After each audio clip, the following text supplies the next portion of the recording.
بہت پرانے زمانے کی بات ہے۔ دور کسی بستی میں ایک نوجوان رہتا تھا جس کا نام شہریار تھا۔ شہریار پیشے کے اعتبار سے ایک کسان تھا اور وہ کھیتی سے ہی اپنا گزر بسر کرتا تھا۔ اس کے گھر میں صرف وہ اور اس کی بیوی تھی۔ اس کے ماں باپ اس دنیا میں نہیں تھے۔ ایک دن شہریار کو بہت ضروری کام سے کسی دوسرے شہر جانا تھا۔ اس نے سوچا کہ وہ اپنی بیوی کو بھی اپنے ساتھ لے جائے، کیونکہ اس گاؤں میں اس کا کوئی رشتہ دار نہیں تھا۔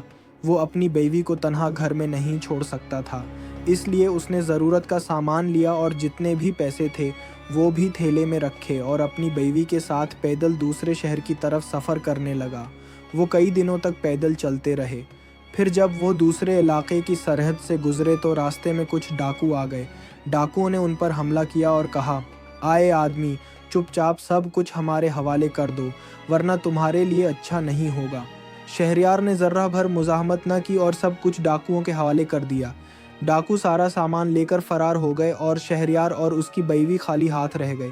ایک اجنبی شہر میں دونوں کی حالت بہت خراب ہو گئی، کیونکہ اجنبی شہر میں پیسہ ہی سب کچھ ہوتا ہے۔ شہریار فکر میں ڈوبا ہوا شہر کی طرف بڑھنے لگا۔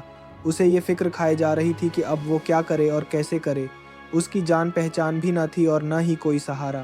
چلتے چلتے اسے دور ایک کٹیا نظر آئی۔ وہ اپنی بیوی کو لے کر اس کٹیا کی طرف چل پڑا۔ وہاں ایک درویش نظر آیا جو سفید داڑھی والا اور صاف لباس میں ملبوس تھا۔ وہ اللہ کی عبادت میں مشغول تھا۔ شہریار نے سوچا کہ شاید یہ درویش میری مشکل کا کوئی حل نکال دے۔ وہ درویش کے پاس گیا، سلام کیا اور بڑی عاجزی سے اپنی پریشانی بیان کی۔ اس نے کہا، اے اللہ کے نیک درویش، ہم پر بہت بڑی مصیبت آ گئی ہے۔ ڈاکو ہمارا سب کچھ لے گئے ہیں۔ ہم نے کچھ پیسے ادھار بھی لیے تھے۔ اب ہم تب تک گاؤں واپس نہیں جا سکتے جب تک ان پیسوں کا انتظام نہ ہو جائے، ورنہ لوگ ہمارا جینا حرام کر دیں گے۔ درویش کو اس پر ترس آیا اور کہا، بیٹا، اللہ کی ذات پر بھروسہ رکھو، وہی ہر مشکل کا حل نکالتا ہے۔ پاس کی بستی میں ایک مالدار آدمی ہے جس کا نام سکندر ہے۔ وہ بے سہارا لوگوں کی بہت مدد کرتا ہے۔ تم اس کے پاس جاؤ اور اپنی مشکل بتاؤ، وہ تمہاری مدد کرے گا۔ مگر ایک بات یاد رکھو، آئندہ کبھی بھی اپنی بیوی کو ساتھ لے کر ایسے سفر پر مت جانا جس میں لٹیرے اور بدماشوں کا خطرہ ہو۔ یہ عزت سے بڑھ کر کوئی چیز نہیں۔ درویش سب کو نصیحت کرتا ہے کہ انصاف کے بنا کوئی معاشرہ ترقی نہیں کر سکتا۔ اس کے ساتھ ساتھ شہریار کو یہ بھی وصیت کرتا ہے کہ کبھی اپنی بیوی کو بیماری میں، جھوٹے اتہام میں یا غیر مرد کے پاس تنہا نہ چھوڑنا۔ شہریار درویش کی نصیحت سن کر سکندر کے پاس گیا، مگر اس نے بجائے تھوڑی سی مدد مانگنے کے نفس کی کمزوری میں یہ کہا، جناب، میں آپ سے کچھ رقم قرض مانگتا ہوں، اس سے میں کاروبار کروں گا، میرا قرض بھی اتاروں گا اور آپ کا بھی، تب تک میری بیوی آپ کے گھر میں خادمہ کے طور پر کام کرے گی۔ سکندر کی بیوی فوت ہو چکی تھی اور اس کے چھوٹے چھوٹے بچے بھی تھے۔ اس نے شہریار کی بیوی کی خوبصورتی دیکھ کر دل ہی دل میں بری نیت بنا لی، مگر ظاہر نہ کی۔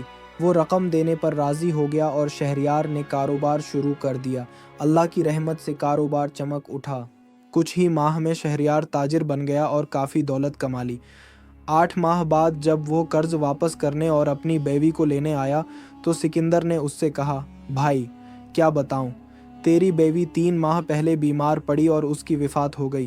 یہ سن کر شہریار ٹوٹ گیا، مگر صبر سے کہا، شاید میری قسمت میں یہی تھا، لیکن میں آپ کا قرض ضرور واپس دوں گا تاکہ میرے دل پر داغ نہ رہے۔ مگر سکندر نے قرض لینے سے انکار کر دیا۔ شہریار اداس ہو کر دوبارہ درویش کے پاس گیا اور سارا واقعہ سنایا۔ درویش غصے میں بولا، بے وقوف آدمی، تو اپنی بیوی کو غیر آدمی کے پاس تنہا کیسے چھوڑ آیا؟ میں تجھے کہہ رہا ہوں، وہ زندہ ہے۔ سکندر نے یا تو اسے چھپا دیا ہے یا بیچ دیا ہے۔ تو خلیفہ کے پاس جا اور انصاف مانگ۔ شہریار خلیفہ کے دربار میں گیا، فریاد کی۔ خلیفہ نے سکندر کو بلا کر پوچھا۔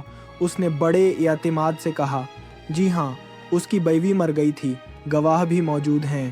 گواہوں کو بلا لیا گیا، ایک حکیم اور 4 آدمی۔ حکیم نے کہا کہ وہ صرف دوائی دیتا رہا، اس نے خود کبھی شہریار کی بیوی کو نہیں دیکھا۔ باقی 4 گواہ بھی دباؤ میں آ کر سچ بول بیٹھے کہ انہوں نے میت نہیں دیکھی، صرف تدفین میں شرکت کی۔ درویش نے سختی سے کہا، یہ سب جھوٹے ہیں۔ سکندر، ابھی اپنی امانت واپس کر، ورنہ تجھے 10 سال کی سخت قید ہوگی۔